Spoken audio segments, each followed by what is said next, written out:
Assalamualaikum warahmatullahi wabarakatuh. Alhamdulillah kita sampai di ujung dan perjalanan 2 hari ini luar biasa. Mari kita berikan aplaus kepada semuanya yang sudah menyiapkan acara ini dengan baik. Bapak Ibu sekalian, tadi Pak Arief sudah bicara, kemudian Pak Novi, Bu Eti sempat menyampaikan nuansa di tempat ini, dan ini semua terjadi sebenarnya karena kita semua, masing-masing kita memilih untuk berpartisipasi aktif. Kita semua memilih itu. Jadi, dan memang kalau sudah partisipasi lalu suasananya berubah, suasana menjadi beda sekali. Meskipun konsekuensi dari partisipasi aktif itu artinya kerja non-stop. Ada yang sampai jam 11, ada yang jam 1. Saya dengar malah jam 1 sudah sepakat sambil duduk-duduk baca-baca lagi, kelihatannya perlu dirubah ini gitu. Lalu diteruskan diskusinya sampai jam 2 gitu. Itu katanya terjadi di kebudayaan. Betul ya? Oke. Jadi panjang dan semuanya konsentrasi, Pak. Itu terlihat misalnya begini. Ada lagi sidang komisi, kemudian lagi serius-seriusnya diskusi. Pak Dirjen masuk dan bukan aja Pak Dirjennya ada di dalam. Yang masuk adalah Bapak Kepala Dinas. Langsung diskusi hebat. Begitu sadar sebelahnya Pak Dirjen jondil, Pak. Kaget ternyata Pak Dirjen di sebelahnya. Sebaliknya, saya datang masuk. Biasanya ada komisi begitu datang tuh agak terganggu gitu, terus lihat gitu mau nyapa apa tidak, udah duduk gitu. Tapi ada komisi yang saya datang itu cuek bebek, Pak, betul-betul cuek. Jadi kelihatan nih sopo gue gitu, siapa anda ini datang? Silahkan aja, kami lagi serius diskusi. Jadi tepuk tangan untuk teman-teman yang luar biasa aktif. Jadi artinya all out di sini. Memang ada sih sedikit masalah-masalah tadi soal zaitun segala. Buat catatan, zaitun di luar kompleks ya. Nanti mudah-mudahan doakan tahun depan bisa diakuisisi. Jadi diambil alih biar bisa kita kelola sekalian. Tapi secara umum alhamdulillah berjalan dengan sangat baik, dan kita semua berikan apresiasi untuk Pak Sekjen dan tim yang menyiapkan acara ini dengan luar biasa.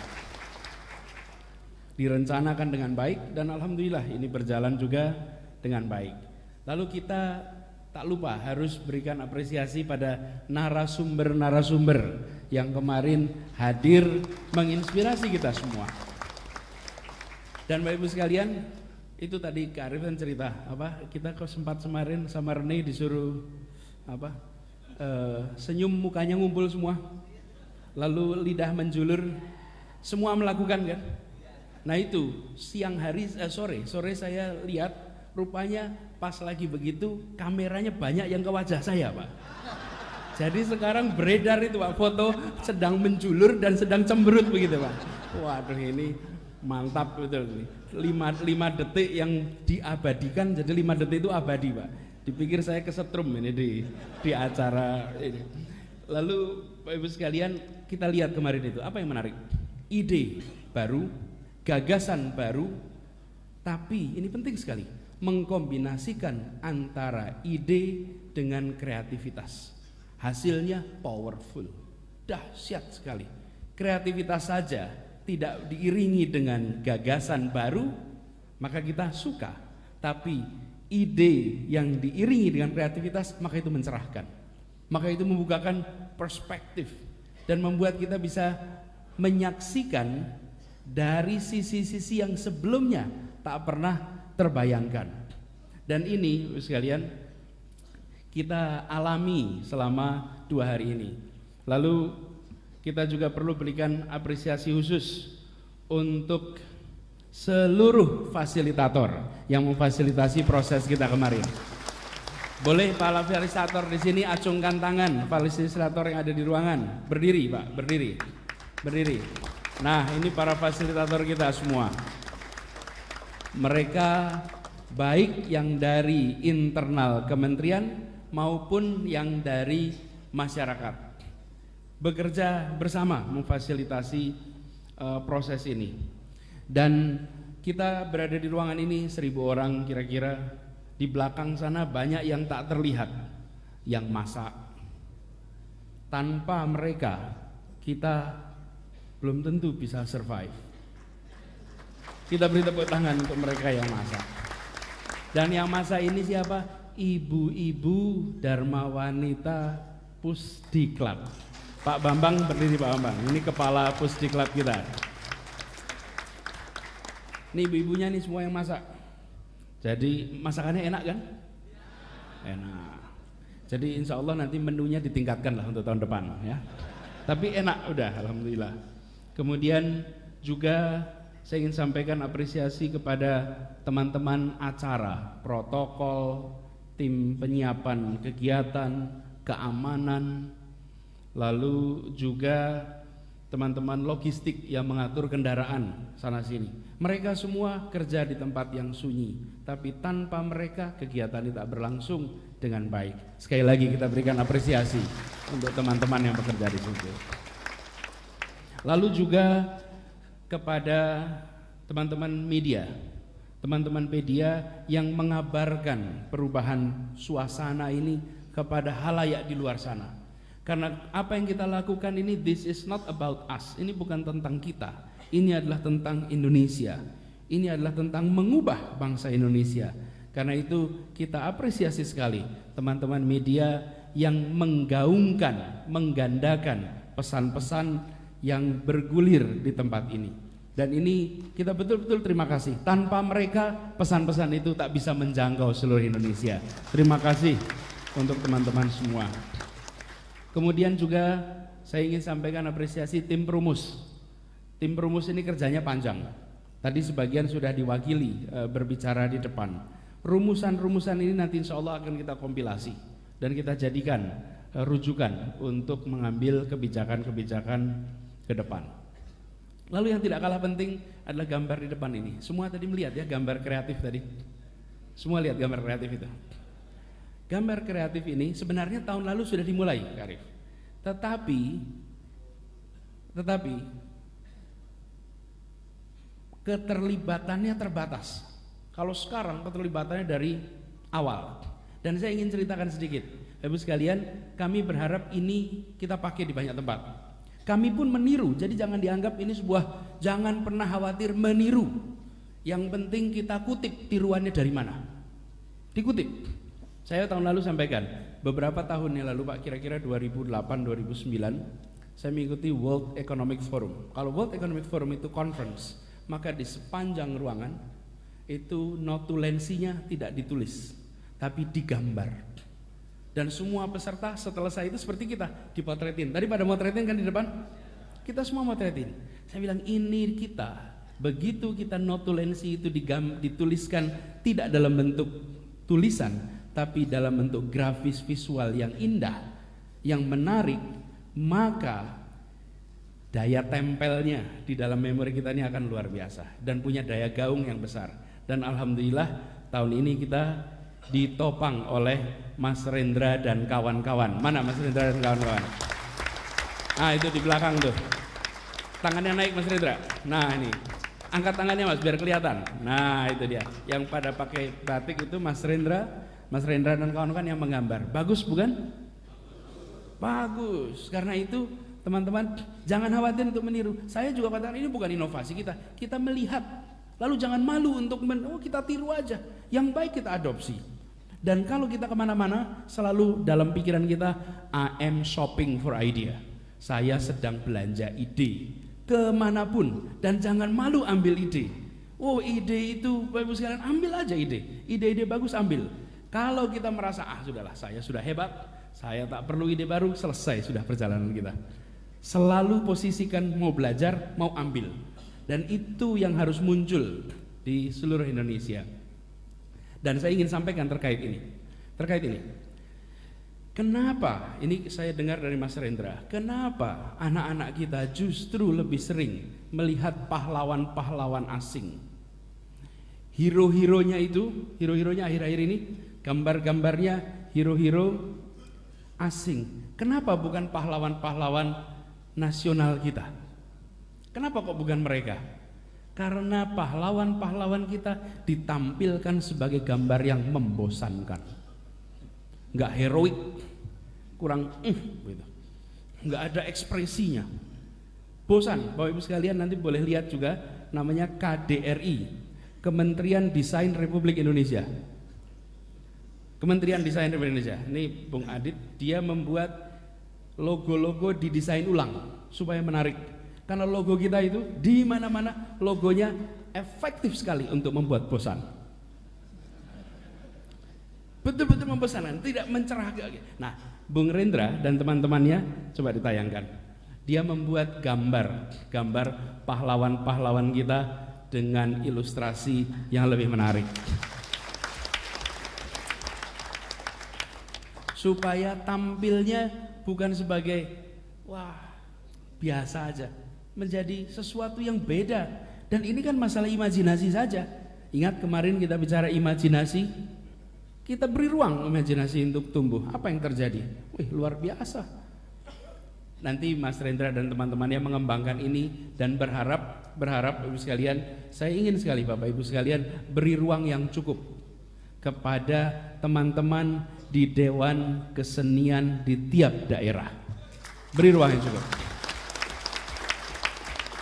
Dan saya minta Bapak Ibu sekalian coba kita bayangkan. Mari kita bayangkan sama-sama. Pendidikan ini ada alokasinya.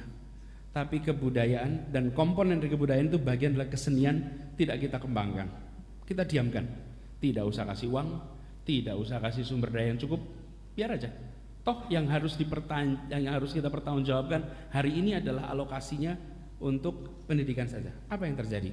Nanti satu saat anak dari anak-anak kita mendadak tak lagi mengerti budaya kita, tak lagi memahami adat kita, tak lagi menguasai kesenian kita. Bapak sekalian, apa yang terjadi? Semuanya akan menengok ke kita. Semuanya akan menengok kita. Dulu Anda yang tanggung jawab urusan kebudayaan di tempat ini. Dulu Anda tanggung jawab urusan pendidikan tempat ini. Apa yang kita berikan? Karena itu Bapak sekalian, saya minta Bapak Ibu bawa pesan ini kepada Bupati, Wali Kota, Gubernur. Berikan ruang yang cukup. Berikan ruang itu artinya apa? Sumber dayanya diberi, personelnya dicukupkan, aksesnya dimudahkan. Kalau ada kegiatan-kegiatan difasilitasi. Karena teman-teman pegiat kebudayaan itu berbeda dengan sekolah-sekolah, bangun sekolah. Mereka yang diperlukan adalah ruang ekspresi, fasilitasi. Sediakan panggungnya, nyalakan dieselnya, siapkan lampunya, jalan mereka. Tetapi jika kita memutuskan untuk tak terlibat, untuk diam, maka itu bisa mati. Dan nanti kita hanya menyesali 2-3 dekade ke depan. Karena itu mulai sekarang mari kita komit, kita mendukung pengembangan kesenian, kebudayaan di setiap daerah-daerah kita di seluruh Indonesia. Tolong pesan itu dibawa Bapak Ibu sekalian untuk semuanya. Lalu Bapak Ibu sekalian yang tidak kalah penting juga, saya secara khusus ingin sampaikan kepada teman-teman partisipan semua yang di sini. Tadi sempat disampaikan bedanya tahun lalu dan tahun ini. Dari kemarin kita bicara ekosistem. Mari kita coba bayangkan Rembuk Nasional sebagai sebuah ekosistem. Dulu-dulu kalau kita bicara Rembuk Nasional, suasananya tadi disampaikan beda, bukan? Berbeda suasananya. Sekarang apa yang terjadi? Yang terjadi ekosistemnya ditumbuhkan. Ekosistemnya dirancang untuk berinteraksi. Orangnya sama, gedungnya sama, jadwalnya sama, tapi pola interaksinya diubah. Apa yang terjadi? Terbangun ekosistem Rembuk Nasional di tempat ini. Jadi ini bukan sesuatu yang kalau dibilang dahsyat, tidak, yang dilakukan sederhana kok, hanya membuat interaksi itu berubah. Dan ini Bapak sekalian, saya ingin sampaikan bahwa ketika kita berinteraksi, kita merasa memberi makna, maka kita bisa bertahan. Coba Bapak sekalian hadir di forum yang sama, tapi yang bicara di depan saja 170 orang, Jadi kalau komisi kan ada sampai 170 nih komisinya. Bayangkan yang bicaranya 10 orang, terus yang 160 itu duduk diam, kira-kira tahan tidak terus kalian? Tak tahan. Yang membuat tahan itu apa? Yang membuat tahan adalah diatur sehingga setiap kita memiliki peran, setiap kita memberi makna. Begitu kita memberi makna, maka dengan sendirinya kita akan terus-menerus mengikuti proses itu. Sekarang kita bayangkan di masyarakat luar sana, sering tidak kita mengadakan aktivitas pelibatan publik yang publiknya hadir tanpa membawa makna. Mereka datang aja. Jadi kalau kita bicara ini di Rembuk Nasional ini gambar-gambarnya sebagian dirancang itu sebagai mekanisme interaksi. Jadi ekosistem itu hidup. Dia tidak dirancang semata-mata sebagai hadir, nanti saya jelaskan tahapnya. Tapi dirancang untuk interaksi. Dan begitu interaktif, ini yang duduk di bawah ini itu lintas eselon itu semua. Yang kanan kiri bawah ya. Kiri bawah. Dan ketika berdiskusi berdebat tidak melihat background, yang dilihat adalah isi, ide, bukan siapanya. Semuanya sama. Dan karena itu kemarin sepanjang proses kita pakai baju putih yang sama. Apa? Tidak membedakan kainnya seperti apa, desainnya seperti apa, semua kita sama dengan baju warna putih. Perasaan kesejajaran dalam berinteraksi dibangun. Ini Bapak sekalian kita rasakan kemudian. Dan kita harus terima kasih ini bisa terjadi. Tadi dipanggil sama Kak Arif, Bang Ucok dan tim di belakang sana deh, yang menyusun ini semua. Mana Bang Ucok dan tim masih lengkap. Mesti lengkap mereka di situ. Ini ekosistem. Nah, jadi Bapak sekalian, kalau boleh saya usul, saya ingin tambahkan sedikit. Mari kita melihat fasenya pelibatan publik itu. Pelibatan publik ini seperti apa sih? Fase yang paling sederhana adalah sosialisasi. Nah, ini yang paling sering kita lakukan. Yang disebut pelibatan publik itu dipanggil, kita beri informasi, meskipun informasinya seimbang, itu sosialisasi. Yang berikutnya, sesudah sosialisasi, baru kemudian kita bicara tentang konsultasi.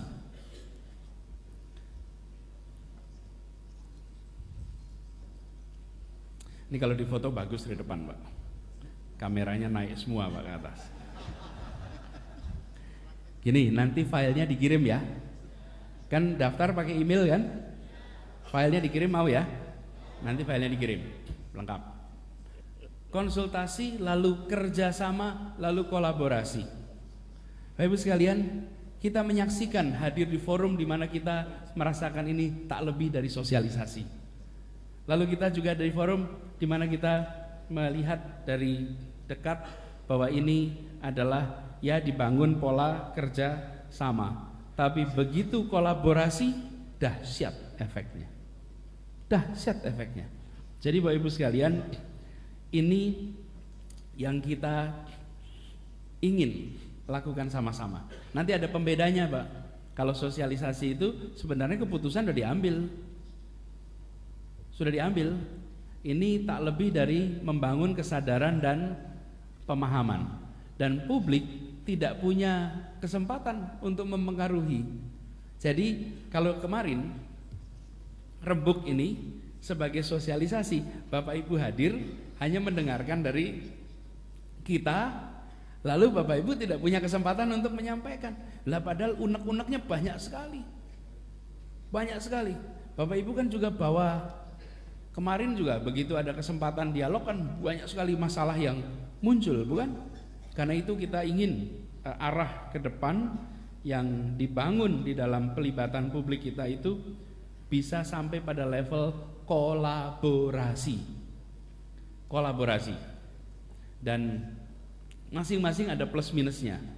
Konsultasi itu bisa membantu formulasi dan modifikasi, bisa meningkatkan mutu pengambilan keputusan. Tetapi coba kita langsung ke kolaborasi. Apa yang terjadi kalau kolaborasi? Pemerintah dan semua pengambil kepentingan menciptakan alternatif solusi atas permasalahan isu yang kompleks. Kita semua bisa melakukan. Lalu Ini adalah bertujuan mengambil keputusan bersama dan aksi bersama. Dan pengambilan keputusan serta implementasi atas solusi-solusi itu dibangun sampai batas yang paling memungkinkan. Jadi Bapak Ibu semua, ini catatan tentang pelibatan publik yang saya berharap boleh Bapak Ibu diskusikan lebih jauh. Bapak Ibu bisa kritik, bisa tambahi, tapi juga bisa sosialisasikan, bisa rangsang untuk bergulir lebih besar. Ada beberapa tema Bapak sekalian yang saya membayangkan kita jalankan dengan cara berbeda. Saya beri contoh Bapak sekalian. Pelibatan publik. Misalnya terkait dengan lomba cipta seni pelajar. Ke depan kita akan menyelenggarakan lomba cipta seni. Coba Ibu sekalian bayangkan kegiatan itu merangsang tumbuhnya ekosistem. Ajak anak-anak untuk menunjukkan prestasinya, lalu ajak komunitas kesenian untuk berinteraksi langsung dengan anak-anak itu. Kami memulai kemarin dengan program namanya Belajar Bersama Maestro.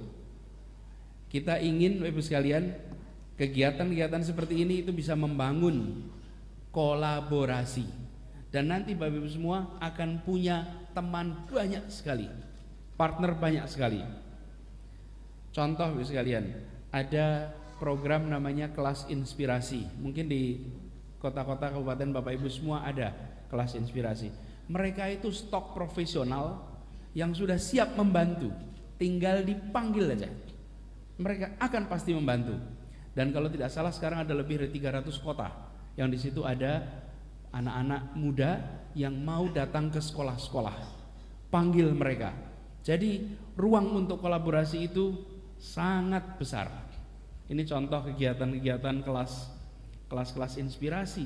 Nah, stok ini Bapak sekalian, stok kegiatan-kegiatan seperti ini itu akan bisa berkelanjutan jika Bapak Ibu menyadarkan kepada seluruh aparatur di tempat Bapak Ibu sekalian tentang konsep pelibatan publik yang komplit. Karena kalau tidak disadari, sulit juga untuk bisa membangun kolaborasi. Dari masyarakatnya siap, tapi dari birokrasinya belum tentu siap. Lalu Bapak Ibu semua, kemarin sempat muncul beberapa usulan supaya ada aturan mengenai pelibatan publik. Ini Bapak Ibu sekalian tentu bisa diatur. Tapi sebenarnya pelibatan publik itu bisa dilakukan lewat banyak cara. Contohnya ketika rembuk ini aja, tidak ada satu aturan pun yang diubah. Sama aturannya, tapi teknik implementasi aja yang dibedakan.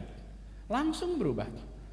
Tidak ada aturan yang dibuat baru untuk memfasilitasi agar prosesnya bisa seperti ini. Tidak. Tapi disitulah Bapak Ibu sekalian, libatkan mereka dari awal, maka gagasan ide akan muncul dari masyarakat itu. Kenapa ini harus dilakukan? Ini cara yang berbeda. Saya ingin mengutip apa yang dikatakan Einstein. Einstein itu pernah mengatakan begini, sesuatu itu disebut gila, kegilaan itu adalah mengharapkan hasil yang berbeda dengan cara mengerjakan yang sama. Itu namanya insanity. Tidak bisa kita mengharapkan hasil yang beda bila kita mengerjakannya dengan cara yang sama. Jadi kalau kita ingin mengharapkan hasil yang berbeda, maka mengerjakannya pun harus berbeda. Bapak Ibu yang kemarin ikut rembuk mungkin ingat, kalau saya ingat kemarin, lihat presentasinya Bapak sekalian tadi, hasil kelompok-kelompok itu. Hasil presentasinya, kalimat-kalimatnya, langkah-langkahnya itu nyata, bukan bahasa awang-awang, bukan bahasa abstrak. Terasa kan tadi? Karena prosesnya memaksa itu menjadi nyata. Tidak bisa lagi prosesnya di awang-awang, harus sesuatu yang konkret. Dan kita saksikan tadi presentasi komisi-komisi tadi, Semua langkahnya itu konkret. Bapak Ibu ketika baca langsung punya bayangan apa yang dikerjakan. Tapi kadang-kadang kita menerima dokumen yang kita sendiri harus berimajinasi untuk memahaminya. Karena apa sebenarnya yang dimaksud ini? Itu ciri awal, Bapak Ibu sekalian. Jadi kalau kita bisa melakukan ini secara total, Bapak Ibu sekalian, pelibatan publik itu, maka kita akan punya informasi lebih lengkap, mutunya juga menjadi lebih baik. Dan yang tidak kalah penting Bapak sekalian, ada pertukaran informasi yang terus-menerus antara masyarakat, pejabat, atau seluruh stakeholder. Ini penting sekali hari ini.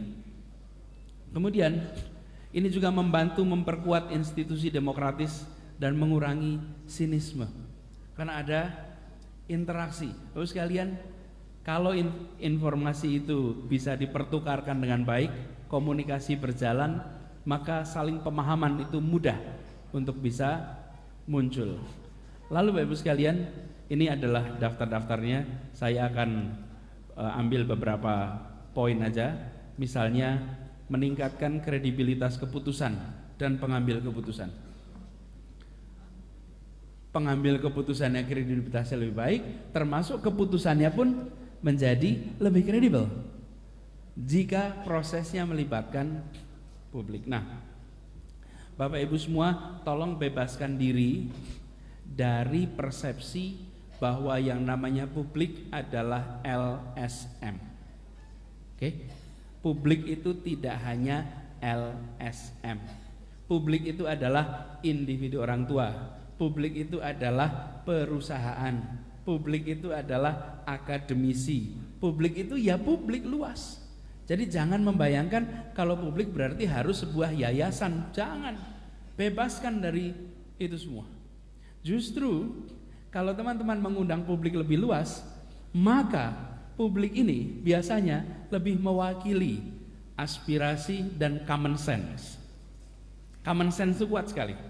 Karena memang mereka tidak mewakili kepentingan apa-apa, yang mewakili kepentingan masyarakat saja. Itu sebabnya Bapak sekalian, bebaskan dari kesan bahwa pelibatan publik itu berarti harus NGO. Tidak, siapa saja bisa dilibatkan. Lalu Bapak Ibu yang saya hormati, ada agenda-agenda ke depan yang mungkin kita ingin kerjakan dengan cara berbeda. Misalnya Bapak Ibu sekalian, kita memiliki olimpiade, baik itu olimpiade sains maupun olahraga. Ke depan kita sedang merumuskan cara agar pelibatan publik itu lebih tinggi. Apa misalnya? Kita kalau ada pertemuan Bapak Ibu sekalian, pertemuan itu hampir selalu tinggalnya di hotel. Dan kalau ada olimpiade gini, hampir selalu tinggalnya di kota-kota besar. Kenapa? Karena kalau ada 3.000 orang datang, tidak banyak kota yang punya kamar untuk 3.000 orang. Betul tidak? Tuh, sedikit sekali kota-kota di Indonesia. Dari 516 kabupaten kota ini, nggak banyak yang punya 3.000 kamar. Karena itu ke depan Kemdikbud sedang memikirkan cara bagaimana jika kita menyelenggarakan acara tidak menginap di hotel, tapi menginap di tempat saudara sebangsa yang berada di kota itu. Jadi mungkin kita bisa menyelenggarakan acara, Bapak Ibu semua 1.000 orang datang, tapi nginapnya bukan di satu hotel, tapi bersama guru, bersama masyarakat, tokoh masyarakat setempat. Nanti ketika datang acara, ada yang diantar naik motor, ada yang diantar naik mobil, ada yang diantar angkot. Itulah potret masyarakat Indonesia. Tapi apa yang terjadi? Ikatan kebangsaan terbangun, pelibatan publik berjalan secara total di situ. Bapak Ibu kalau ada acara gitu mau nggak Bapak Ibu semua? Mau ya? Mau. Dan Bapak Ibu sekalian, pernah dicoba di sebuah tempat di sini. Ini ada yang dari Tulang Bawang Barat, Pak Bupati. Oh, Anda tuh Tulang Bawang Barat Anda ya. Di Tulang Bawang Barat kemarin dicoba. Tulang Bawang Barat itu jumlah hotelnya 0. Di Kabupaten Tulang Bawang Barat tidak ada hotel. Yang ada adalah guest house di tempat Pak Bupati. Tapi tidak ada hotel. Menampung pertemuan 18 kabupaten kota. Kumpul semua di situ dan apa yang terjadi? Tinggal di rumah para guru, tinggal di rumah para pegiat masyarakat di tempat itu. Dan yang menarik, beberapa rumah tangga memutuskan merenovasi kamar mandinya karena mau kedatangan tamu dari jauh. Pernah tidak terbayang rumahnya di kampung di Tulang Bawang Barat dapat tamu dari Sangihe, dapat tamu dari Rote, dapat tamu dari Fak-Fak, dapat tamu dari Aceh. Tidak terbayangkan rumahnya menjadi tempat tinggal orang-orang dari tempat lain. Tahu tuh apa yang terjadi? Yang terbangun bukan numpang tidur. Yang terbangun adalah ikatan persaudaraan yang baru antar masyarakat. Ini Bapak sekalian tentu perlu juknisnya. Tentu perlu juknisnya. Tapi yang tidak kalah penting, mindsetnya kita dulu yang diubah. Dan perubahan ini Bapak sekalian kalau dilakukan, Bapak Ibu bikin acara di tingkat kabupaten, di tingkat provinsi, coba lakukan dengan cara ini. Bapak sekalian, berubah perasaan itu. Berubah, perasaan sebangsa itu muncul. Dan kita mengembalikan nuansa gerakan di dalam kegiatan-kegiatan pemerintah. Selama ini kegiatan pemerintah itu menjadi seakan tercerabut dari semangat gerakan. Kenapa? Karena aturan-aturannya. Sebagian memang ada kendalanya. Bagaimana ngatur standar biaya umum, SPU-nya ini seperti apa? Nanti sedang dibicarakan juga dengan Kementerian Keuangan. Nanti kita ajak Kementerian Keuangan diskusi seperti kita begini, biar nanti ketemu solusinya sama-sama. Tapi Bapak sekalian, idenya adalah banyak kegiatan, olimpiade, lomba-lomba yang mendadak bisa dikerjakan di mana saja di seluruh Indonesia. Tidak harus di kota-kota yang hari ini sebagai kota-kota besar. Itu yang kita ingin bangun sama-sama. Jadi bicara tentang pelibatan publik, bicara tentang nuansa perubahan, kita tidak ingin itu simbolik dan di atas kertas. Karena Bapak Presiden menggarisbawahi, revolusi mental itu bukan diskursus akademik. Revolusi mental itu bukan kajian konseptual. Revolusi mental itu harus menjadi operasionalisasi di lapangan.